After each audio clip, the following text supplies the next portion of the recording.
Baik, bismillahirrahmanirrahim.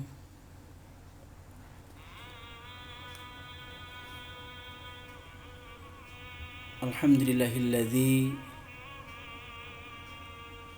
an'amana bi ni'matil imani wal islam. Wa nusalli wa nusallimu ala khairil anami Sayyidina Muhammadin wa ala alihi wa sahbihi ajma'in, amma ba'd. Rabbi syrah li sadri wa yassir li amri wa hlul 'uqdatam min lisani yafqahu qawli birahmatika ya arhamar rahimin. Baik, Bapak dosen yang saya hormati, Bapak Dr. Haji Ahmad Alim LC MA selaku dosen pengampu pelajaran Islamic Review. Di sini saya Muhammad Sibli akan mempresentasikan tentang UAS, yang mana pada kesempatan ini akan membahas tentang materi yang ke-8, yang sebelumnya adalah materi dari Islamic Review ini. Yang pertama, definisi dan ruang lingkup Islamic Review. Yang kedua, konsep kesatuan wahyu dan agama. Yang ketiga, konsep ilmu dan klasifikasinya. Yang keempat, konsep manusia. Yang kelima, problematika epistemologi barat. Yang keenam, konsep Tuhan. Dan yang ketujuh adalah konsep kebenaran atau absolut. Di sini akan meneruskan yaitu materi yang ke-8, ke-9, ke-10, ke-11, ke-12, ke-13, ke-14 sampai ke-15. Yang akan dipresentasikan materi ini adalah tentang materi yang ke-8 yang judulnya itu integrasi ilmu dan adab. Bapak dosen yang saya hormati, integrasi adalah penyesuaian. Ilmu adalah pengetahuan, adab adalah akhlak. Jadi penyesuaian pengetahuan dan akhlak. Penyesuaian pengetahuan dan akhlak itu sangat penting sekali. Apalagi adab. Adab harus dinomorsatukan. Karena adab harus lebih unggul daripada ilmu. Integrasi penyesuaian ilmu dan adab sangatlah penting agar seimbang. Hasil daripada penyesuaian ini akan menghasilkan ilmu yang bermanfaat. Beramal tanpa ilmu tidak akan diterima. Berilmu tanpa beramal akan celaka dunia akhirat. Bahkan ada cara untuk mendapatkan ilmu yang bermanfaat, yaitu satu, kalau ingin mempunyai ilmu yang bermanfaat, adab dalam dirinya sendiri. Kemudian yang kedua, waro. Yang ketiga, adab kepada guru. Yang keempat, adab kepada pelajaran. Yang kelima, berdoa, ilmu yang bermanfaat. Ilmu harus menyatu dengan adab. Yang beradab membutuhkan ilmu. Adab dan ilmu adalah inti dari ilmu nafi. Bahkan orang yang meninggal dalam keadaan mencari ilmu, jaminannya adalah syurganya Allah Subhanahu wa taala. Karena jaminannya syurga, maka rintangannya banyak sekali. Sampai Nabi Muhammad SAW tidak meminta ditambahkan harta, tapi Nabi minta ditambahkan ilmu. Bahkan Allah Subhanahu wa taala berfirman dalam surat Toha ayat 114, yang artinya, ucapkanlah wahai Muhammad, ya Rabbi tambahkanlah aku ilmu, wa qur rabbi zidni ilma. Kemudian adab, akhlak. Orang berilmu tanpa adab akan banyak kerusakan yang besar. Terdahulu ulama-ulama lebih senang mengarang kitab-kitab yang berjudul tentang adab. Islam memerintahkan berilmu dan beradab. ilmu dan adab akan membawa ketakutan kepada Allah Subhanahu wa taala. Kata ulama tabi'in, belajar adab harus lebih lama daripada belajar ilmu. Belajar adab 30 tahun, belajar ilmu 20 tahun, dan belajar adab harus lebih awal. Maka ketika belajar adab 30 tahun, belajar ilmu 20 tahun, maka akan ada integrasi atau penyesuaian. Kemudian Bapak dosen yang saya hormati, yang keenam itu adalah adab dan hidup mulia. Adab, apa itu adab? Adab adalah akhlak, perilaku, tata krama, sopan santun yang harus dimiliki manusia agar untuk menuju hidup yang mulia. Hidup mulia karena punya ilmu. Pendidikan, betapa pendidikan bisa merubah hidup manusia. Manusia yang mulia karena dididik. Bahkan seburuk-buruk manusia akan mulia ketika ditaklim dan ditakdib. Bahkan anjing ketika dia ditakdib dan ditaklim akan berharga. Riwayat dari Umar ibn Khattab radhiyallahu an, di suatu waktu Umar radhiyallahu an keluar dari kota Mekah. Kemudian Umar bertemu sahabatnya. Lalu sahabatnya bertanya kepada Umar, "Wahai Umar, kenapa kamu tinggalkan Mekah? Siapa yang menjaga Mekah?"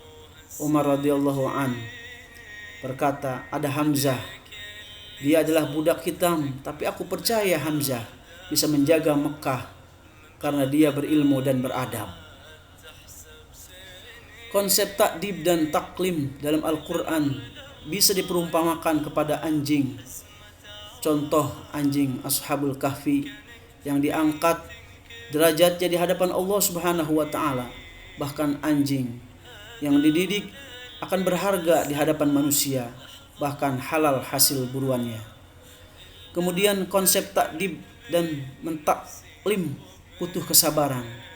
Ada cerita dulu Imam Syafi'i mendidik muridnya yang bernama Imam Rabi sampai berkata, "Kalau saja aku mampu menyuapimu seperti seorang ibu menyuapi anaknya, akan kusuapi terus dan aku selalu mendoakanmu, wahai Imam Rabi." Kemudian konsep mentakdib dan mentaklim, bergaulah dengan orang-orang soleh, banyak berdoa agar menjadi orang bermanfaat. Ilmu yang bermanfaat adalah tujuan para guru-guru. Kemudian yang ke-10 adalah jiwa dan problematikanya.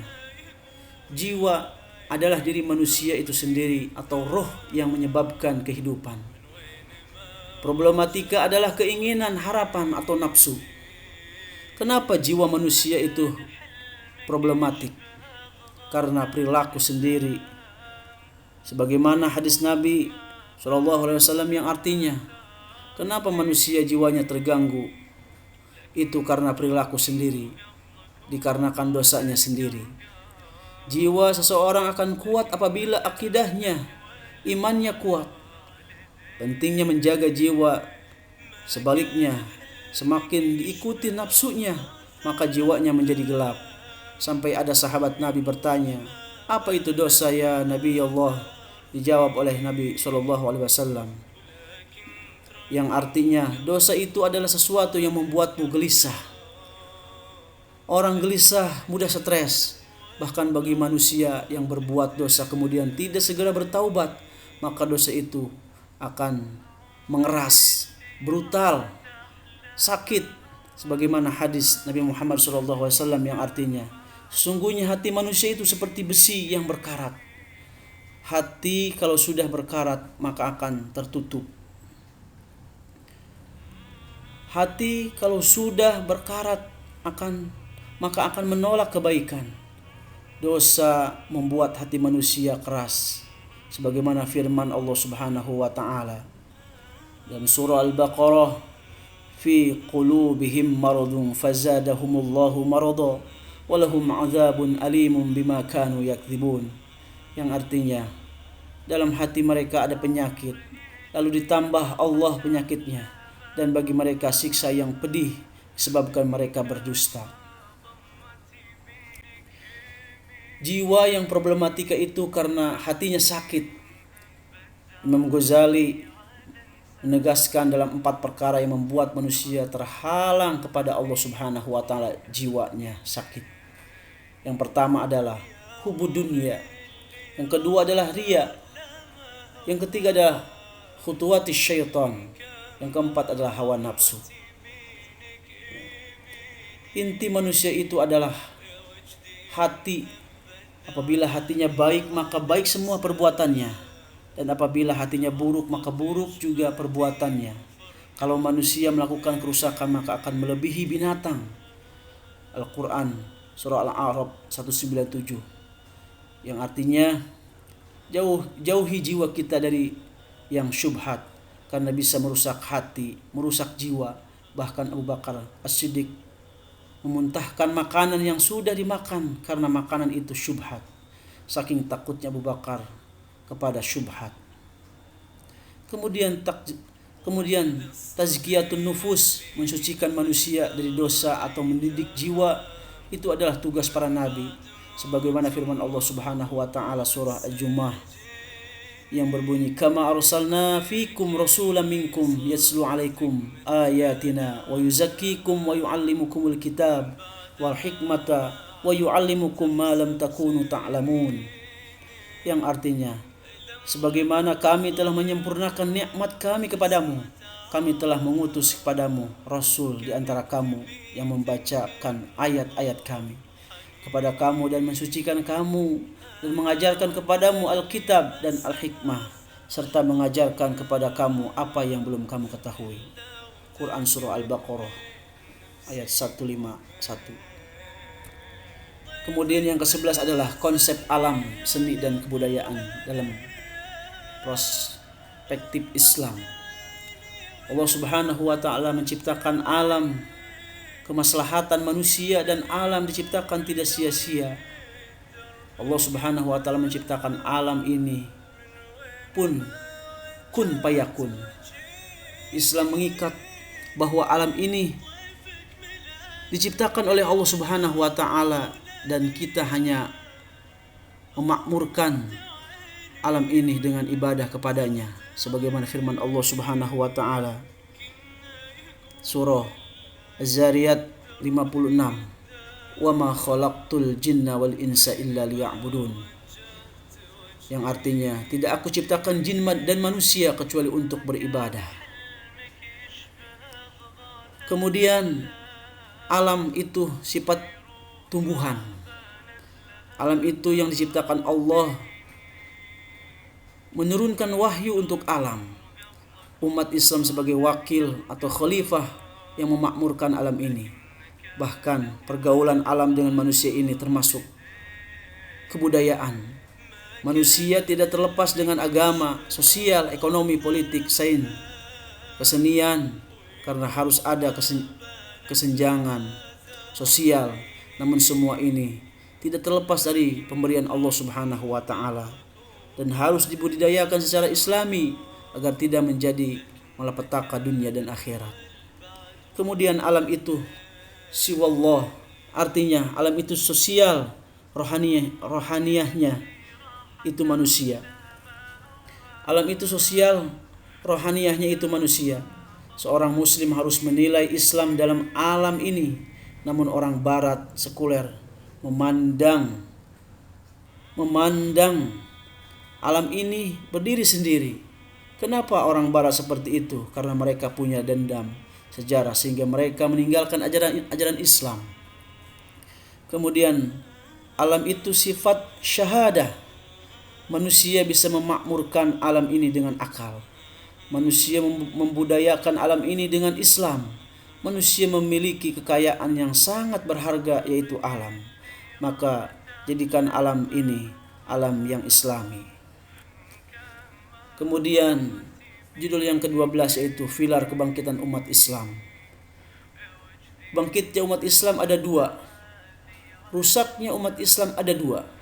Hadis Nabi SAW yang diriwayatkan oleh Amr bin Su'aib, yang artinya baiknya umat ini dikarenakan yakin dan zuhud. Rusaknya umat ini dikarenakan bakhil dan angan-angan. Rusaknya umat karena bakhil dan angan-angan. Bakhil yaitu produk asli cinta terhadap dunia. Contohnya hukum, ilmu, jabatan bisa dijual karena terlalu cinta dunia. Kalau terlalu cinta dunia maka akan banyak angan-angan. Takut tidak kebagian dunia, kemudian bakhil, maka rusak agama ini. Yakin itu percaya kepada Sang Pencipta alam, dan yakin apa yang kita kerjakan itu atas izin Allah Subhanahu wa ta'ala. Contoh burung yang dia meyakini sama Allah, pagi berangkat perutnya kosong, pulangnya perut penuh, karena yakin kepada Allah Subhanahu wa ta'ala. Ketika Nabi dan para sahabat hijrah, yang dibawa dalam hati itu keyakinan. Umat dahulu selalu mendapat kemenangan karena keyakinan. Awal kebaikan ini ada pada keyakinan dan zuhud. Umat ini dimenangkan, diberkahi oleh dua perkara, yaitu yakin terhadap akhirat dan juhud dengan urusan dunia. Yakin dan juhud adalah kata kunci keberhasilan umat Islam, yakni ada tingkatannya. Ada ilmu yakin, ada ainul yakin, dan ada haqqul yakin. Allah Subhanahu wa ta'ala berfirman dalam Al-Quran, surah At-Takatsur, yang berbunyi, kalla law ta'lamuna ilmal yakin. Ilmu yakin artinya ilmu keyakinan. Apa yang difirmankan Allah Subhanahu wa ta'ala itu benar, maka umat akan mendapatkan pertolongan. Ainul yakin, yaitu keyakinan yang kita yakinkan terhadap apa yang kita lihat. Tingkatkan keimanan, yang paling tinggi adalah haqqul yakin. Kalau sudah haqqul yakin, tidak melihat makhluk yang dilihat kecuali ridha Allah Subhanahu wa ta'ala. Ketika manusia sudah haqqul yakin, maka akan mencapai kepada zuhud. Zuhud itu tidak ada kepentingan. Dia berharap hanya kepada Allah Subhanahu wa ta'ala. Para sahabat itu yakin dan zuhudnya tinggi karena agamanya disimpan di atas. Yakin dan zuhud atas karunia Allah Subhanahu wa ta'ala. Kemudian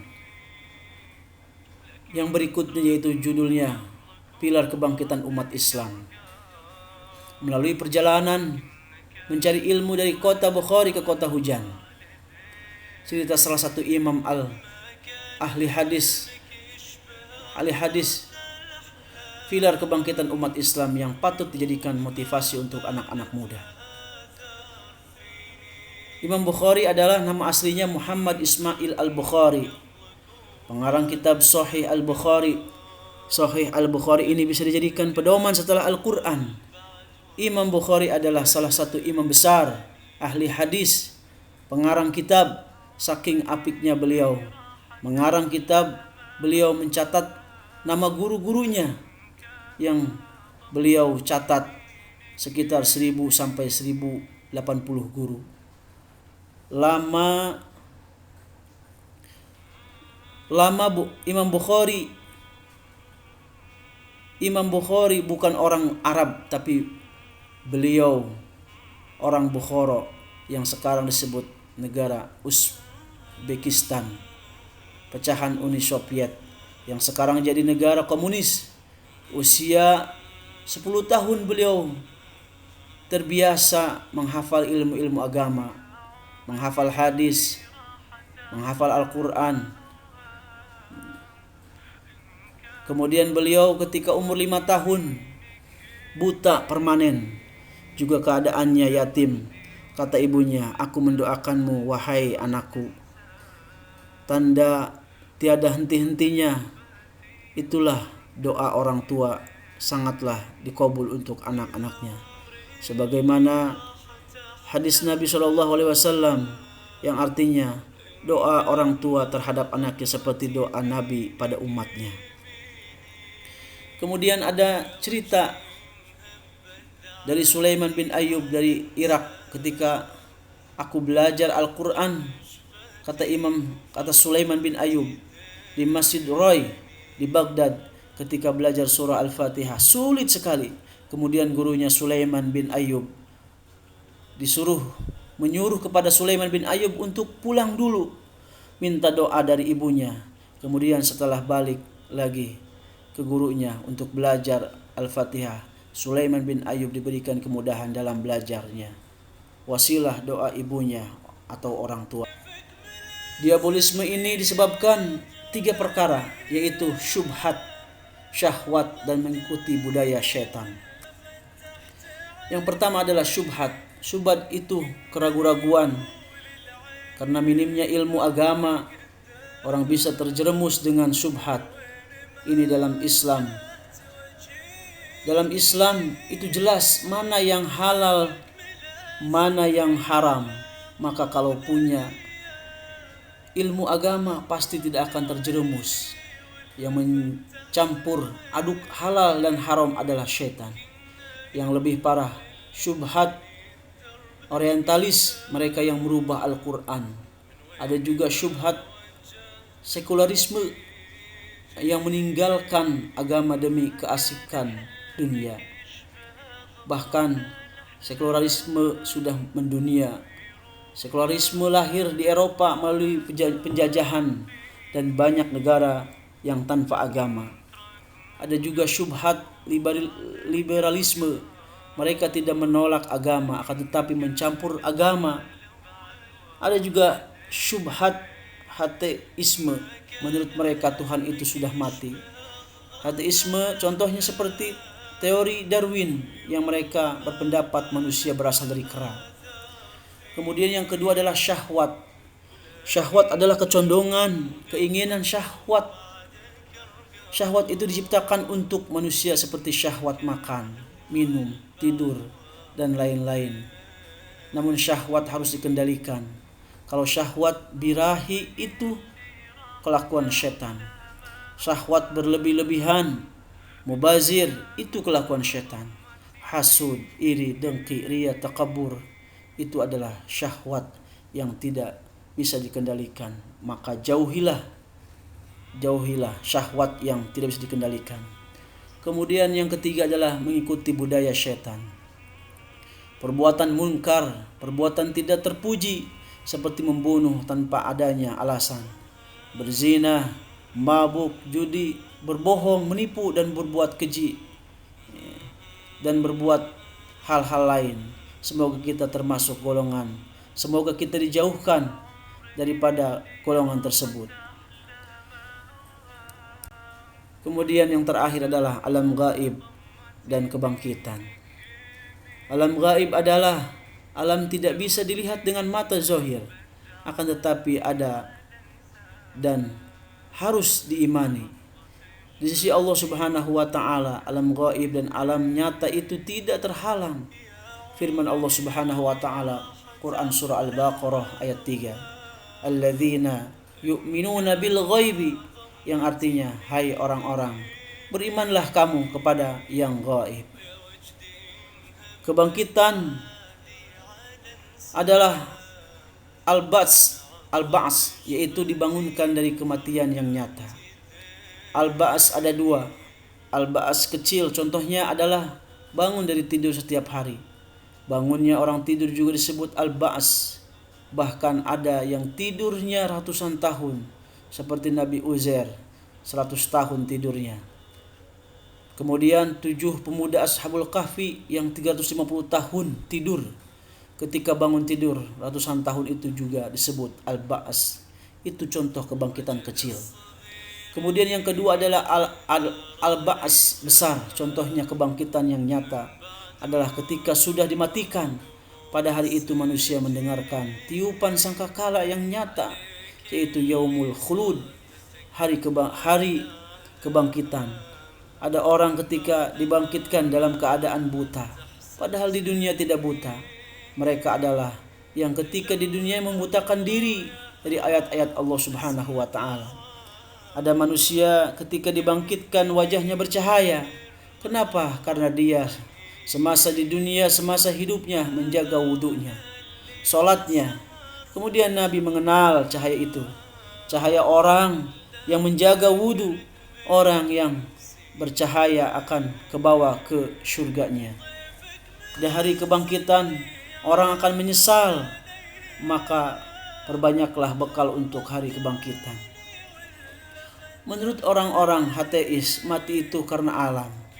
Menurut orang-orang Dahriyun, mati itu karena alam. Tapi menurut pandangan Islam, mati itu karena Allah Subhanahu wa ta'ala. Di hari kebangkitan adalah hari penampakan, dan tidak ada yang bisa disembunyikan kecuali sekecil apapun, tidak bisa disembunyikan sekecil apapun. Amal itu akan terlihat. Sebagaimana Quran surah Al-Zalzalah ayat 7-8. فَمَنْ يَعْمَلْ مِثْقَالَ ذَرَّةٍ خَيْرًا يَرَهُ وَمَنْ يَعْمَلْ مِثْقَالَ ذَرَّةٍ شَرًّا يَرَهُ, yang artinya barang siapa yang mengerjakan kebaikan seberat zarrah pun niscaya dia bisa melihat, dan barang siapa mengerjakan kejahatan sekecil zarrah pun niscaya dia akan melihat. Timbangan di hari akhir benar-benar nyata, tidak bisa menyogok manusia yang banyak famrih, pahalanya kosong, yang masuk surga karena sholat. Ada yang masuk surga karena sholat, ada yang masuk surga karena bersedekah, berbuat kebaikan tanpa famrih, ikhlas karena Allah Subhanahu wa ta'ala. Di dalam akhirat hanya ada dua tempat, yaitu surga atau neraka. Jalan menuju surga banyak sekali rintangannya. Berlomba-lombalah kamu menuju surganya Allah Subhanahu wa ta'ala. Kematian adalah ghaib. Ada dua amalan yang enteng ketika dikerjakan, namun berat ketika ditimbang.